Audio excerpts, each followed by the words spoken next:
Mga kapatid, si Chip talagang hindi na raw niya kaya magtrabaho. Kasi big time na yan eh. Big time na kasi. Kaya ayaw niya nang magtrabaho. Oo, pero sa totoo lang, siyempre, hanggat may natitira pang lakas, Kaya pa. maubos na lang doon sa apo kasi nadagdagan siya ng apo. Nag-aalaga ng apo. Eh, dito sa shop, pagka maraming trabaho, nai-stress din siya ng husto eh. Kaya hindi naman siya nagpapaalam. Ito lang naman yung bahay niya. Magkatabi pa rin kami. Pagka kailangan pa rin talaga, nandiyan lang din naman siya. Oh, tingnan mo ginawa nila dito oh. Oh. Nasaan yung dipstick? Ha? Trabaho. Jojo. Yan. Sino? Jojo. Ikaw pala. Isa ka pala dun eh. Para pag inangat mong ganun, walang lalabas. Walang talsik. Ay, isa pala. Isa pala. O yan, nakita nyo na ulit. Trabaho nyo to. Sino ba si Jojo? Jojo. Huwag mo na sabihin kung si... Huwag mo na sabihin. Oo, basta Jojo. Ano bang trabaho ni Jojo? Buy and sell. Buy and sell. O, ayan, nasa kanya na nanggaling, oh. O, tignan mo, oh. UUP talaga. O mo, ni UP pa, oh. Yan yung mga palusot. Kaya walang tatalsik. Wala. Ang tanong ko pa naman, bakit hindi natin alam tong nung araw? Yung pala, trabaho ni Jojo. Si Jojo. Buy and sell yun. Di ba nakabili ako sa kanya ng CRB, Sablay. Nakabili ako sa kanya ng Patrol, Sablay. Nakabili ako ng BMW, Sablay. Lahat ng binili ko doon, Sablay. Kaibigan namin na buy and sell. Hindi nga nagpapagawa sa akin eh. Kasi hindi ako papayag doon sa diskarte niya. Ito mga kapatid, tignan nyo. O ayan, niyupi, dinugtungan. Para walang lalabas na langis. langis. Eh teka, marami nagtatanong. Ba't daw hindi ka na lumalabas sa vlog? Ba't di ka na raw nagtatrabaho sa Autorans? Wala na, matanda na. Hindi na ba kaya? Hindi na, 74 na. Ay, hindi na talaga kaya. 75 na nga eh. Yung kamay, Naninigas. naninigas. So, yan. Grabe naman pare. Grabe oh. O, para hindi makalabas yung langis. Oo, kasi hanggang dito langis niyan eh. Hmm. Oh. Ngayon, ang plano ko, tatanggalin ko to. Oo, Para babalik mo sa original. Babalik natin sa original para malaman natin kung ito metal sick. Eh kung metal sick naman, wag mo lang naman bunutin dito, di ba? Kaya lang, hindi kasi mabebenta Hindi na. pag metal sick, no? Babalik ko na muna to dito. Kailangan ipalusot eh. Dapat pala to, pre, pag mag-check ka ng level ng langis, bumunutin mo lahat to. Oo. O, ayan, o, tignan mo, kita yung level lang dito. Tama naman yung level eh. Nandito eh, oh. Kaya lang, bubunutin mo lahat to. Ibang klase. No? Yung sa amin, walang tubo. Binainalo ka piraso lang. Mas susukat mo pa rin. So ang pinipit-pit mo dito. Oo. Naku, nagtuturo naman. Tama ba yung turo na yun? So, yung pala nung araw, ang gagawin mo, maiksi lang to. Maiksi, nasusukat pa rin. Oo, pero pipit-pitin mo lang. Kasi ito, hinabaan niya oh. Nabaan Oo. niya, hindi na makahinga ano. Hindi kasi Hindi na pagka masukat. pag maiksi kasi, ang lalabas yung usok. Usok, pero walang langis. Pero walang langis, oo. No. Pero pag mahaba, walang usok, walang langis to. Walang langis. Kasi nakalubog talaga. So ibig sabihin pala ito, may usok na, may langis pa. Langis pa. Aba, matindi. O yan, nakapulot kayo. Ito pong itetest drive namin, Toyota Vios 2017 model. Ang may-ari po nito, si Kalari, nasa UAE. Ang nagdala lamang po nitong unit na to ay yung anak po nila. Ngayon, gusto kong magawan to ng vlog kasi nga, hindi rin alam ng mga anak ni Kalari, babae, yung may dala rito, saka yung kapatid niya, mas bata sa kanya, kung ano talaga yung problema.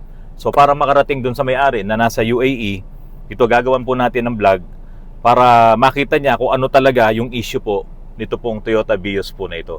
Tara, andar muna tayo, insan. Paring Charlie, ni-road test ko to. Doon sa mahabang parang, from start pa lang, nagto 2,000 na RPM ko, hindi naman makaabante. Ano sa tingin mo problema? Sliding nga boss eh. Ha? Sliding. Sliding. Ang tagal bago mag-ship. Minsan 2.5, 3,000 bago pumasok. O, doon sa patag, Mm. pag binigla mo. Pero kanina doon sa paakyat, talagang gapang kami. Kahit ilagay ko doon sa 1, tapos gapang lang, dahan-dahan lang talagang ganun. Hindi ko na rin pinilit eh. Baka mamaya tumirik pa eh. Oo nga, ang naalala ko baka mag-overheat eh. Mm. Naku, ayan na. Nakaapak ka na niyan? O ito mga kapatid, nakaapak na tayo, nakadrive. Ayaw na umabante. Ang RPM natin 3,000, ang takbo natin 20 lang. Ayan. Galit na yung makina. Dapat magda-downshift to. Ilagay ko sa manual ha. Ayan. Ayaw? Ayaw. Ayun na.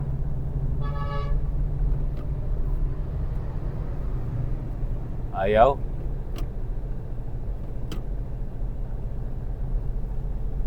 Ayan na. Ayaw na tayo mabante. Hinto ka muna. Hinto ka muna. Okay.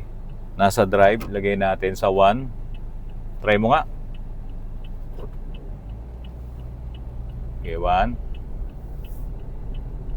Ayaw. Ito, ayaw. Gapang tayo. Sige. Laro-laruin mo yung accelerator. Galit ang makina natin eh. Sige. Ngayon, ang plano ko para maipakita kay Kalari, yung may-ari, na minsan hindi pa napalitan ng ATF. Yun lang. Wala pa kasi binidyohan ko yung ilalim nito, yung mismong transmission, yung oil pan. Doon nga sa patuluan ng langis, wala ka man lang makikita na na napalitan siya ng ATF. So ngayon, simula na nakuha ito, boss, hindi pa yata nag-cancel talaga to. hindi, nabili rin nila, segunda mano. So 2017 model, ang tinakbo 106,000 yata. So ngayon, pakita muna natin, bago natin ibaba yung transmission, pakita muna natin yung ATF. Opo. Tsaka kung pwede sana, tanggalin na rin yung yung oil pan Opo. para makita yung filter. Okay lang ba yon? Pwede, boss. O sige, gawin na natin ngayon. Then tama-tama paakyat. Videohan mo yung yung RPM saka yung speedometer. Sige nga, anuin mo nga. Sige, din mo. Ayaw kumambyo, nagdadrag pa 4,000 Ayaw mag-shift. Galawin mo yung accelerator. Wala.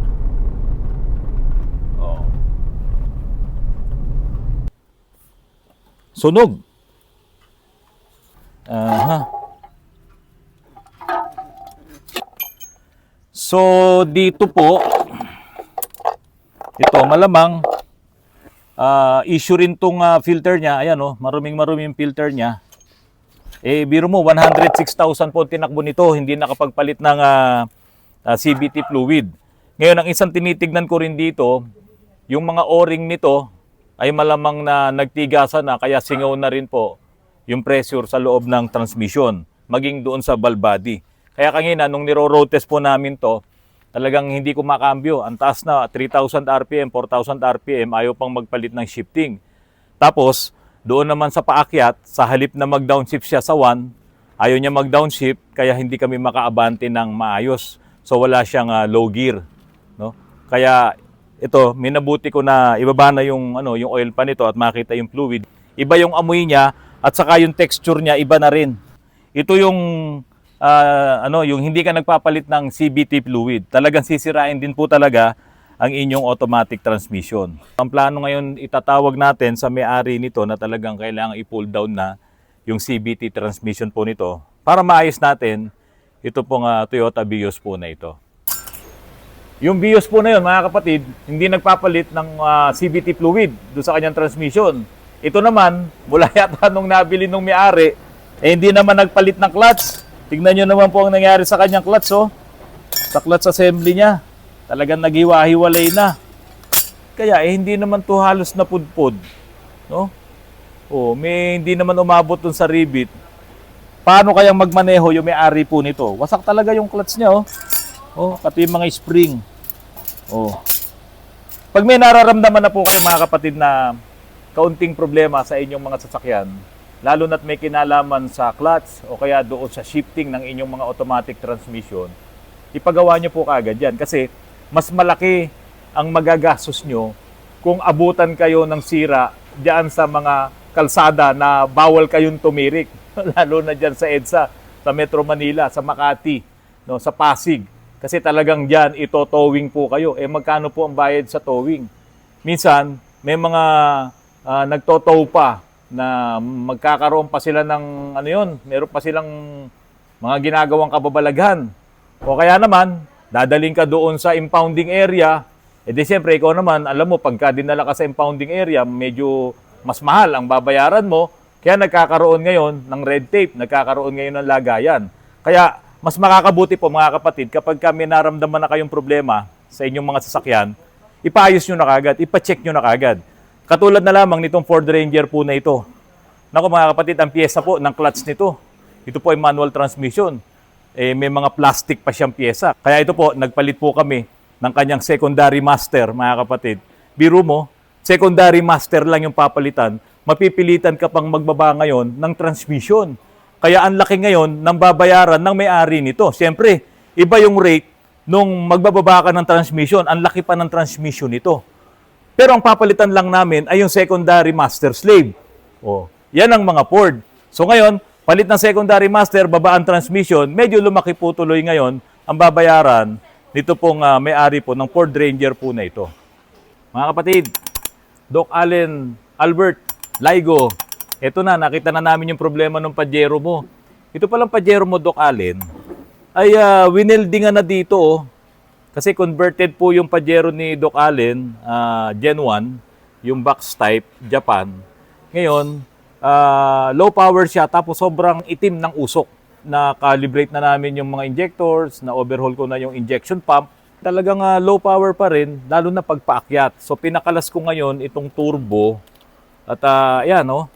Halos ayaw umikot nitong turbine, no? Itong shafting niya, hirap na hirap umikot.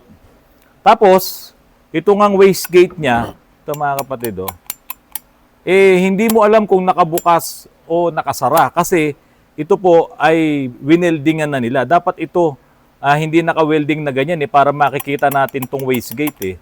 So, isa to sa naging problema, tumatapon lang yung boost dito sa exhaust kasi nga itong wastegate ay malamang, no? Kung ooperahin ko to, makikita natin na hindi na maayos itong paglapat nitong wastegate na ito. Malamang po, Doc Allen, magpapalit po talaga tayo ng turbo. No? Kaya tayo naglo-low power. So hindi enough yung ibinibigay na boost ng turbo para pabilisin or palakasin yung makina natin. So parang tumatakbo siya na naturally aspirated na engine. Tapos, ang lakas ng bigay ng diesel, dahil nag-adjust nga kami dun dahil nga mahina yung power nung sasakyan, umusok naman ngayon ng itim. Kung malakas sana yung turbo, hindi uusok ng itim kasi magiging maganda yung mixture po ng air and fuel. Pero dahil sa mahina, yung bigay na hangin ng turbo, yung boost niya, kaya po umuusok ng itim.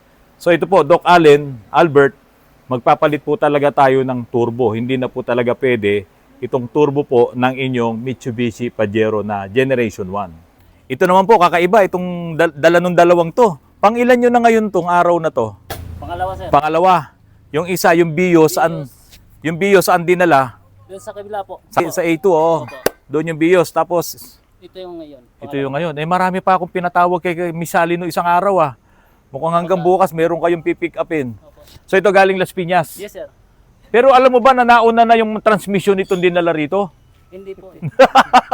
Ito kakaiba, wala nang transmission to. Wala nang transmission to, oh. Ito mo, nakatali na lang yan. Oh.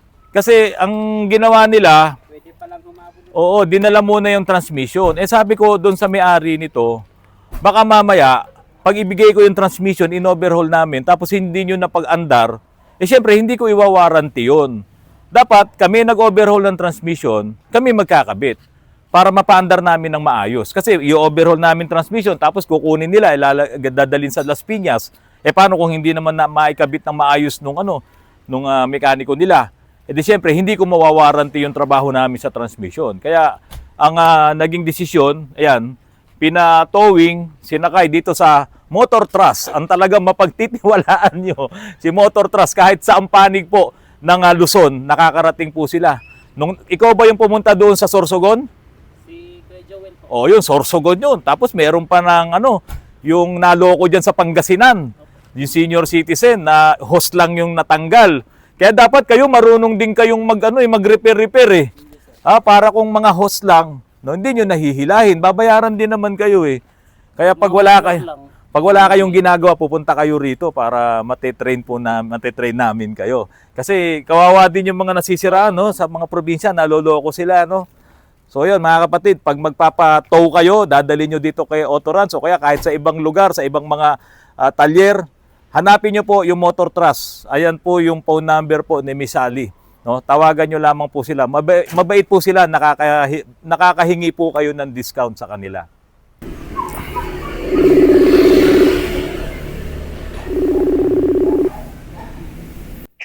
Hello. Pare, maganda nga po, no? Natanggap mo ba yung pinadala kong gear sa'yo? Oo, pinag-aaralan pa ng tao. Ang liliit nung kasi. Ang liliit ng ipin. Oo. Oo. Para sa Pero- ano yan eh, sa Ford Oo. EcoSport. Oo, pag makagawa tayo niyan, maraming mag-o-order sa'yo niyan. Oo nga, sabi ko, gawan mo ng paraan, sabi ko. Oo. Yan. Mm. Hindi naman dapat gayahin lahat yan. Yung nakauka, sabi ko, kahit di na yun, pantay na Oo, lang. oo. Importante yung gear lang eh. Yung gear, pati yung doon sa Oo. gitna, oo. Yung gitna. Oo. Yun, inaano niya, gagawan pa ng talim. Magagawa ng talim. Ano niya. Pero posible naman, ano? Oo. Napanood mo ba yung vlog na pinakita ko yung gwapo mong picture? Jesus! Ito tulad ngayon, nag-video ako. Oo, ito pong kausap ko, si paring Edwin Calma ng Silat Industries. Oo. Ayan, pagka naging ano po ito, successful yung pinagawa naming gears dito kay paring Edwin, mawawalan na kayo ng problema sa mga sa mga gears. So, pare, meron pa yun yung mga side mirror. Karamihan ng mga side mirror na yung nag-auto fold. Ang mga nasisira, nabubungi yung mga plastic gear na yun. Oo, tama ka.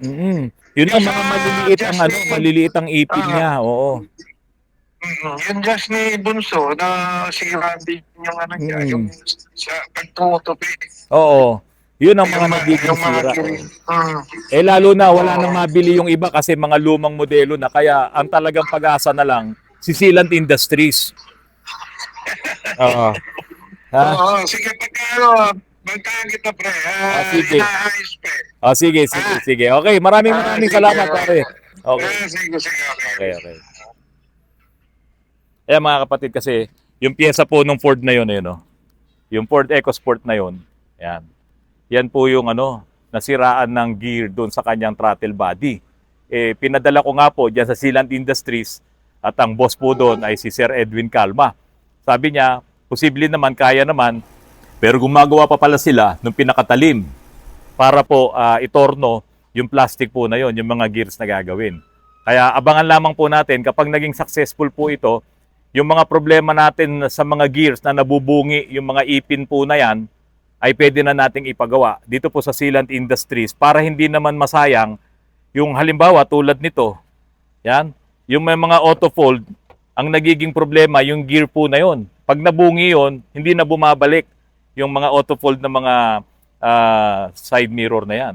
Pati doon sa mga power window, nabubungi din yung mga gears. Kaya pagka ganon ang sira at ipapadala natin diyan kay Sir Edwin Calma sa Silant Industries, makakatipid po tayo na malaki sa ating pong gastos diyan sa mga nasisirang pyesa po na yan.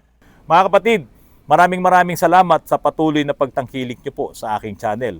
Mga ilang tips, mga ilang diskarte, at pati yung mga pandaraya, ibang mga mekaniko na naipapakita ko po sa inyo, wala pong personalan yan.